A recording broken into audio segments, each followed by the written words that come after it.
High friends welcome to our new blog. आशा करছি তোমরা সকলেই খুব ভালো আছো আর আমিও ভীষণ ভালো আছি। সো আজকের ব্লগটা একদম দুপুরবেলা থেকে স্টার্ট করছি। এখন ঠিক 2টো বাজে আর আমি স্নান করে একদম রেডি।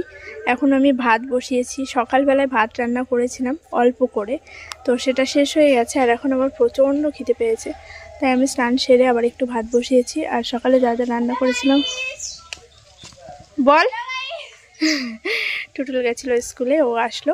তো সকালবেলায় ভাত, মাছের ঝোল, বাঁধাকপির ঘন্ট সমস্ত কিছু রান্না করেছিলাম। ভাতটাই শুধু শেষ হয়ে গেছে আর সমস্ত কিছুই আছে।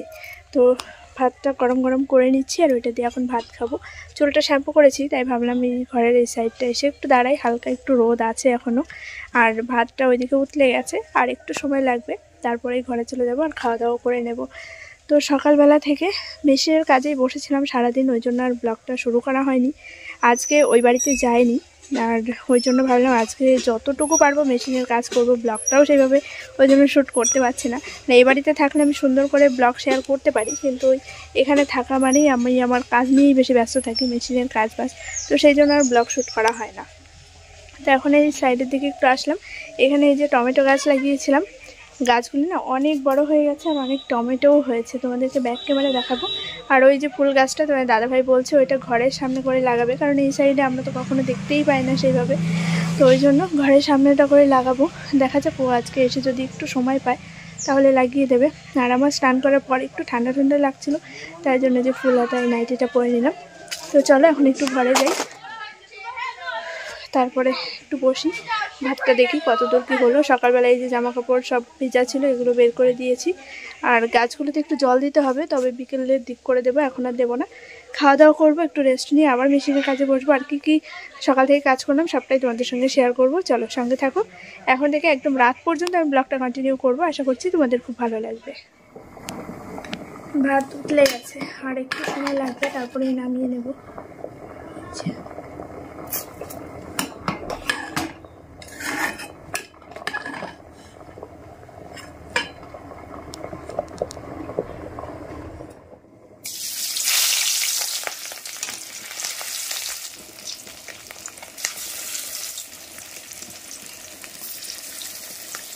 মটরশুঁটি দিয়ে বাঁধাকপির ঘন্ট সকালেই করেছিলাম, সেটা দিয়ে এখন খাওয়া দাওয়া করবো। সঙ্গে 1 পিস মাছও নিয়ে নেব, আর 3 পিস মাছ দিয়ে এখন ভাবছি মাছের ঝোলটাও করে রাখবো, তাহলে রাত্রে মেশিনের কাজে বসতে পারবো। আর এদিকে আমি ফ্যান ছড়াতে দিয়েছি, এখনও টিপটাপ পড়েই যাচ্ছে।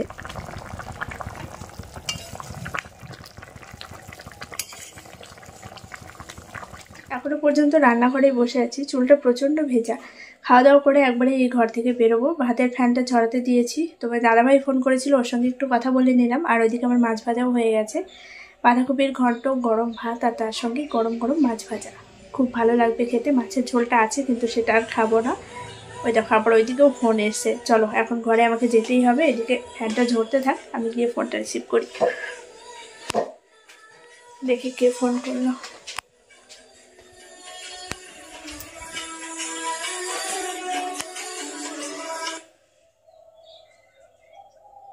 পরদিন ঠিক দুপুর 1:30 বাজে আমি চলে এসেছি এ বাড়িতে। আগের দিনের ভিডিওটা শেষ করতে পারিনি, ওই যে মেশিনের কাজে বসলেন আর কোনো কাজ হয় না, তো একটানা মেশিনে অনেক কাজই করেছি, সেগুলো তোমাদের সঙ্গে শেয়ার করা হলো না এই ভিডিওতে। নেক্সট ভিডিওতে অবশ্যই চেষ্টা করব যে কী তৈরি করেছি। সামনে যেহেতু সরস্বতী পুজো, বিভিন্ন রকমের অর্ডার থাকে, তো সেগুলোই একটা একটা করে কমপ্লিট করছি।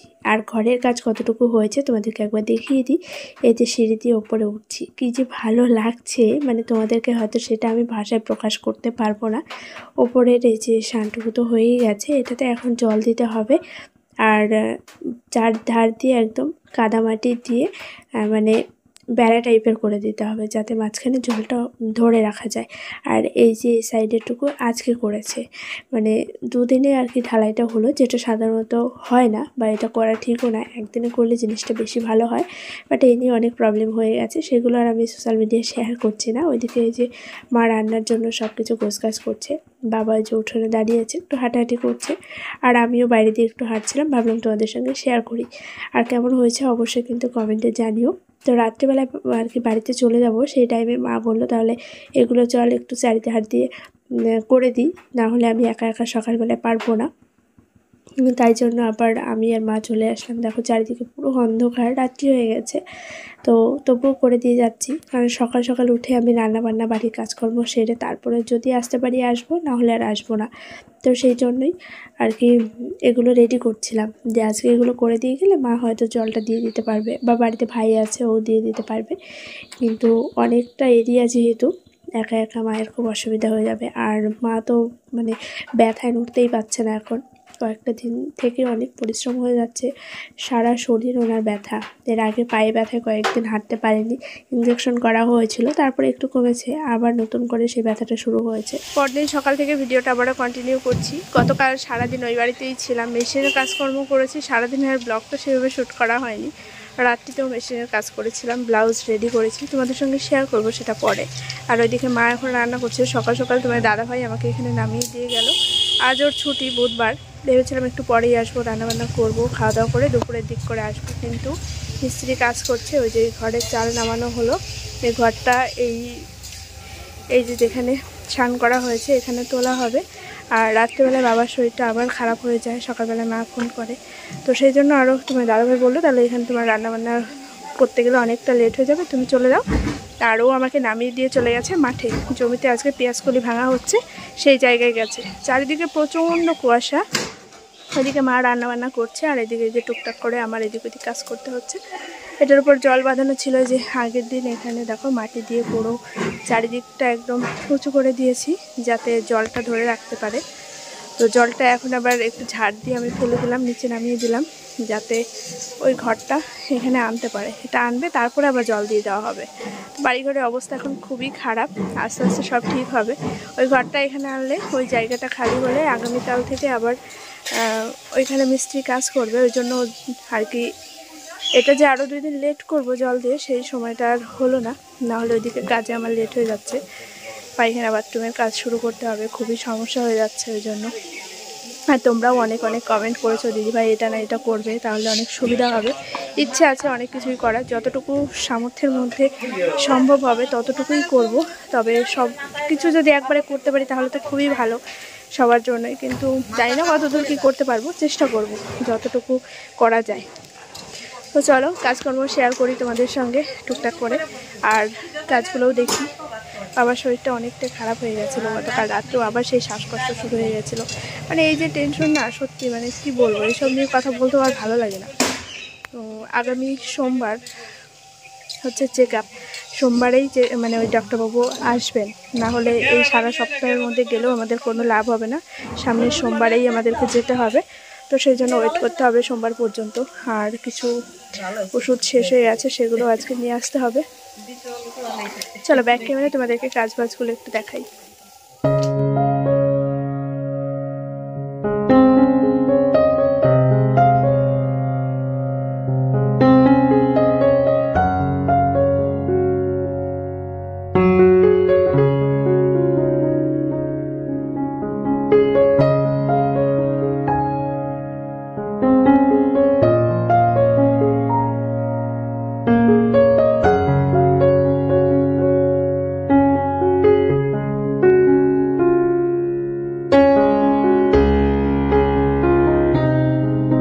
প্রথমেই তোমাদেরকে বলে রাখি, 3 দিনের ভিডিও এক জায়গায় করে একটা ব্লগ আমি তোমাদেরকে দিচ্ছি। মাঝখানে 2 দিন হয়ে গেছে ঠিকঠাক ব্লগ দেওয়া হয়নি।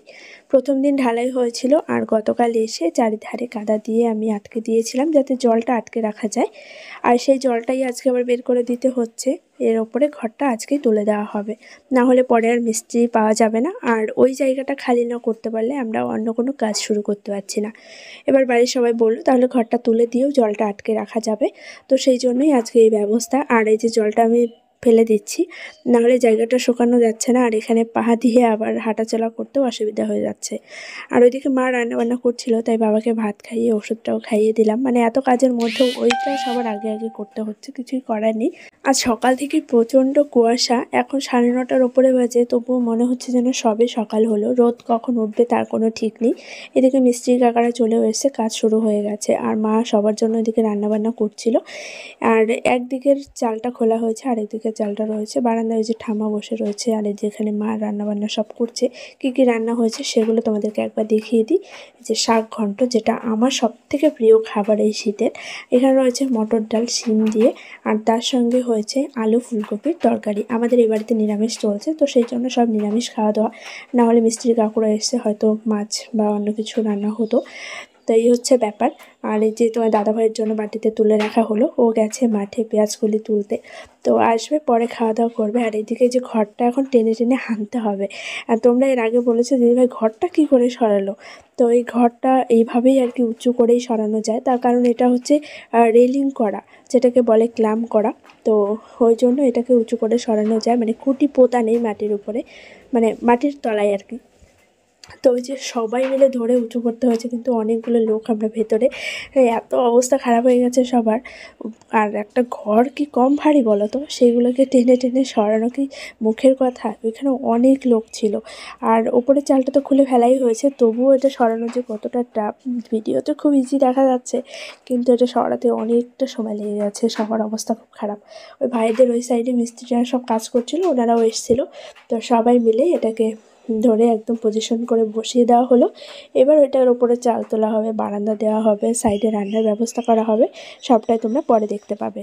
আর এখন এই যে দাদা যাচ্ছে ধানগুলো ভাঙাতে। মানে এগুলো সব গোলার থেকে বের করে বারান্দায় রাখা হয়েছিল। এবার বারান্দাটা এমনভাবে আটকানো রয়েছে, বাবার হাঁটা চলা খুবই অসুবিধা হয়ে যায়। আর চারিদিকেই যেহেতু ভাঙচুর করা, তো ওনার প্রচণ্ড সমস্যা হয়ে যাচ্ছে। তাই জন্য দাদাকে বললাম আজকে যেহেতু ছুটি, ও বাড়িতেই আছে, ধানগুলো ভাঙিয়ে নিয়ে আসতে। আর দেখো টোটোটাও এখন আর উঠছে না, মানে সব দিকেই শুধু ঠেলাঠেলি টানাটানি এরকমটা করতে হচ্ছে। তো যাই হোক, এদিকের কাজ মোটামুটি কমপ্লিট। আর এখন সবাই মিলে খাওয়া দাওয়া করে নেব। আর দুপুরের দিকে আবার বাজারে যাওয়ার আছে। তুমি দাদাভাই কখন আসবে সেটা ওকে বারবার ফোন করছিলাম। সারাদিন খাওয়া নেই, দুপুর 2টোর পরেও ভাত খেয়েছে, জানো তো। কি আর করা যাবে, চলো এবার বাজারে যাই, কিছু কেনাকাটা রয়েছে। বেলা এখন 2:30 বাজে, আমরা হয়ে গেছি পুরোপুরি রেডি। এই যে তোমার দাদাভাই কাজের থেকে এসে জাস্ট খাওয়া দাওয়া করলো। সকাল থেকে মাঠেই ছিল, 2:30টার সময় খাওয়া দাওয়া করলো। আর এখন যাচ্ছি একটু বাজারে, অনেক কাজ রয়েছে, দেখি কতটুকু কাজ কমপ্লিট করতে পারি, কারণ সন্ধে তো প্রায় লাগতেই যায়। আর ঘরটায় যেখানে আনা হয়েছে, ঘরে মিস্ত্রি কাজ করছে। চলো বাজারে যাই, বাজারে কাজ মিটিয়ে আসি। চলো।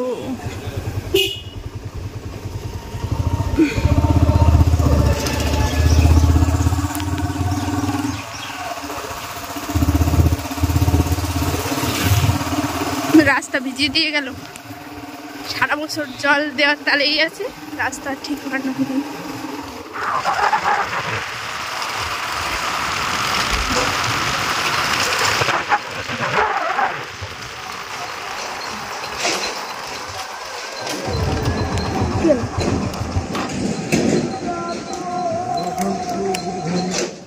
বাজারে এসেই ফার্স্টে চলে এসেছি লাইলিংয়ের দোকানে, যেটা আমার খুবই ইম্পর্টেন্ট একটা কাজ। বাজারে আসলেই আমার এই দোকানটা আসতেই হবে। এখান থেকে বেশ কিছু লাইলিং আমি নিয়ে নিচ্ছি। ওই যেখানে সব ম্যাচিং করা হয়ে গেছে, এখন ওইগুলোকে কাটিং করবে, তারপরে কত কি বিল হয় পেমেন্ট করে চলে যাব। আরও কিছু কাজ রয়েছে সেই দোকানে, ওই তোমার দাদাভাই দেখছি ওইদিকে। চলো আগে জিনিসগুলো নিয়ে নিই। বাজারে আমার যত কাজই থাকুক না কেন, সবথেকে বেশি সময় লাগে এই দোকানটাতে। আসলে মোটামুটি আধা ঘন্টা থেকে 1.5 ঘন্টা কখন পার হয়ে যায় নিজেও বুঝতে পারি না। প্রত্যেকটা জিনিস খুব সুন্দর করে ম্যাচিং করে নেওয়ার চেষ্টা করি। তাছাড়া আমার যেহেতু অনেক জিনিস নেওয়ার থাকে, মাঝে মধ্যে অন্যান্য কাস্টমার চলে আসলে তাদের অল্প সময়ের কাজ তাদেরকে আগে ছেড়ে দিতে হয়। এই করে করে 5টা 10টা কাস্টমার চলে যায় জিনিস নিয়ে, আমি পড়েই থাকি। তো যাই হোক, অনেকটা সময় ওই দোকানে কাটানোর পর আরও কিছু টুকটাক কাজ ছিল, প্রত্যেকটা দোকানে গিয়ে তো আর ভিডিও করা সম্ভব নয়। তো সেই কাজগুলোও কমপ্লিট হয়ে গেছে। এখন চলে এসেছি কাঠের দোকানে, যেহেতু ওই যে বাড়িতে ঘরের কাজ হচ্ছে, তার জন্য কিছু কাঠ নিতে হবে। আর সেগুলোই এখন দেখছিলাম। তো আমার দাদাভাই তো এসব কিচ্ছু বোঝে না, 1%ও বোঝে না কোন কাঠটা ভালো কোন কাঠটা সারি। তো কোনো কিছুই বোঝে না, ওকে আমি বোঝাচ্ছিলাম দেখো একটু লাল লাল টাইপের যেগুলো দেখবে মাঝখানে, ওগুলো একটু সারি কাঠ, আর সাইডে সাদা থাকলে ওইটা কিন্তু একদমই সারি নেই। তো সেগুলো একটু দেখে শুনে নাও, কাঠটা বাঁকা আছে কি না, কোথাও ফাটা আছে কি না। তো ও বলছে আমি এসব কিছুই বুঝি না। কিছুক্ষণ দাঁড়িয়ে থেকে ও আবার বললো তুমি যাও, তুমি দেখো তোমার জিনিস, আমি বাইরে দাঁড়িয়ে আছি। তো ওই যে বাইরে দাঁড়িয়ে আমি বললাম তাহলে একটু ভিডিও করে দাও। আর এই যে এদিকে আমি সব দেখে শুনে নিচ্ছিলাম। আর ওই যে আমার হাতে লিস্ট দেখতে পাচ্ছ, প্রত্যেকটা জিনিস একদম হিসেব করে করে নিতে হচ্ছে, কারণ একটা জিনিস কম থাকলে আবার বাজারে ছুটতে হবে। তো প্রত্যেকটা জিনিস একদম মিলিয়ে মিলিয়ে নিতে হচ্ছে। আর দোকানদার কাকুও সব দেখে শুনেই দিচ্ছিল। আর সত্যি কথা বলতে আমিও যে খুব বেশি বুঝি সেটাও নয়, তবে এর আগে একটা দিন নিয়ে গেছি, বাবা আমাকে খুব ভালো করে হিসাব বুঝিয়ে দেয়, তবুও আমি বুঝি না, কারণ এইসব ব্যাপারে তো একদমই অভিজ্ঞতা নেই। আগে সব কিছু বাবাই করতো, আর এখন সব কিছু আমার ঘাড়ে এসে পড়েছে। তো শিখছি সব কিছু, যে একদম ঠিকঠাক নিতে পারি সেটাও না, ওই ঠকতে ঠকতেই শিখতে হবে।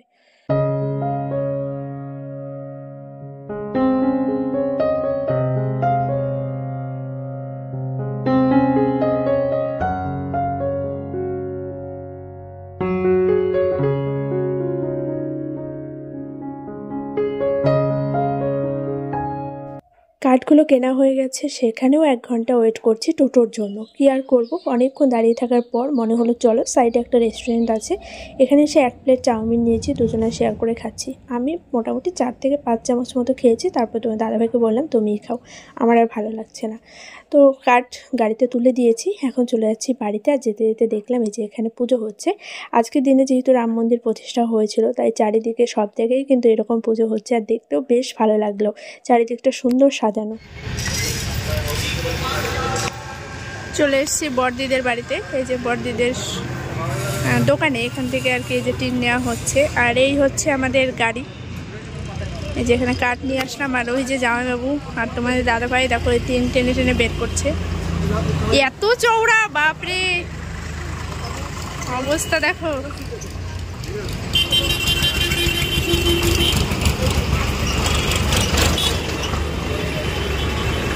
এটা হচ্ছে বড়দিদের বাড়ি, ঠিক আছে, পেছনে হচ্ছে বাড়ি, সামনে হচ্ছে দোকান। এই যে এখান থেকেই টিন নেওয়া হলো, টিনটে নিতে হবে এরকম।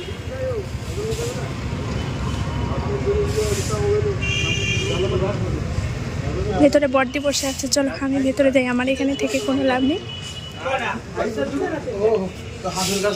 ওই বড়দি ঘরে চলে গেছে, এই যে এখানে ভেতরে সব জিনিস। আর পেছনে হচ্ছে বাড়ি, ওই পর্দার পেছনে, ওইখানে যাবো একটু পরে। আগে এই সব জিনিসপত্রগুলো দিয়ে কাকাকে ছেড়ে দিই। আর এই যে নেট নিতে হবে, এগুলোও নিতে হবে রান্নাঘরের সামনে দেওয়ার জন্য।